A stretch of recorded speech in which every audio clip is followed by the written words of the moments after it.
میں جماعت احمدیہ کو ایک عالمی نصیحت کرتا ہوں کہ وہ عدل، احسان اور ایتاء ذی القربیٰ کی اہمیت کو سمجھتے ہوئے پہلے سے بڑھ کر ان 3 صفات حسنہ پر عمل شروع کر دیں۔ اور سب سے بڑی بات یہ ہے کہ دعا سے کام لیں۔ امر واقعہ یہ ہے کہ دعا کے بغیر اور مقبول دعاؤں کے بغیر آج نہ ہندوستان کے مسائل حل ہو سکتے ہیں، نہ پاکستان کے حل ہو سکتے ہیں۔ جب ایتاء ذی القربیٰ پہ غور کریں تو ایک ایسی ماں سامنے آئے گی نا جس کا بچہ بیمار ہے اور حالات بتا رہے ہیں کہ وہ ٹھیک ہونے والا نہیں، کیا کر سکتی ہے سوائے دعا کے؟ اور اس وقت کی دعا جو دل کی گہرائی سے اٹھتی ہے، جو زخمی دل کی دعا ہے، وہ اللہ تعالیٰ عام حالات کی دعا سے زیادہ سنتا ہے۔ بس ہر احمدی دل کو ایتاء ذی القربیٰ کے تحت ایک ماں کا دل ہو جانا چاہیے۔ وہ دنیا کے غموں کو محسوس کرے اور دل میں تکلیف محسوس کرے واقعتاً، راتوں کو اٹھے اور بلبلائے، دن کو سوچتے وقت ہر وقت اس کو یہ خیال زخمی کر رہا ہو کہ بہت سے میرے بھائی بند ہیں جو گہری تکلیف میں مبتلا ہیں، جو دور کی تکلیفیں ہیں وہ ان کو قریب دکھائی دیں، تب دل سے وہ دعا نکلے گی جو مقبول ہوا کرتی ہے۔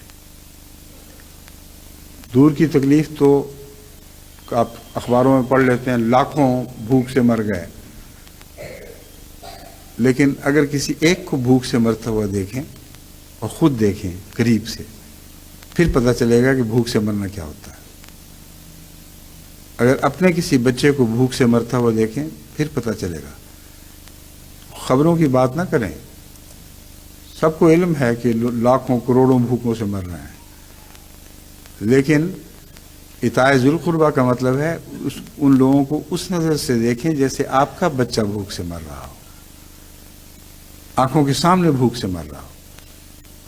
اس وقت جو دل پہ گزرے گی، وہ دل پہ گزرے گی تو دعا مقبول ہوگی۔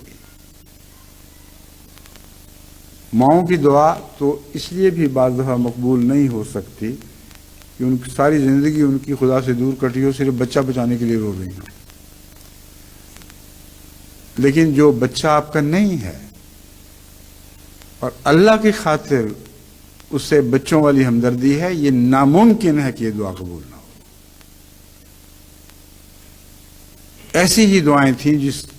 جو آن حضرت صلی اللہ علیہ وآلہ وسلم کی، جنہوں نے ایک عظیم انقلاب برپا کر دیا، اور حضرت مسیح موعود علیہ الصلوۃ والسلام اسی وجہ سے ہمیشہ آپ کی دعاؤں ہی کو انقلاب کا باعث قرار دیتے ہیں، جبکہ دوسرے دنیا دار صوفیاء ہوں یا مذہبی لیڈر ہوں، ان کا وہم تک اس طرف نہیں جاتا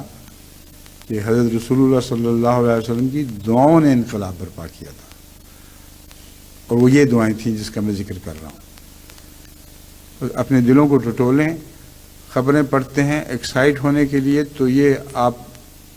اس صورت میں آپ مومن دل نہیں رکھتے۔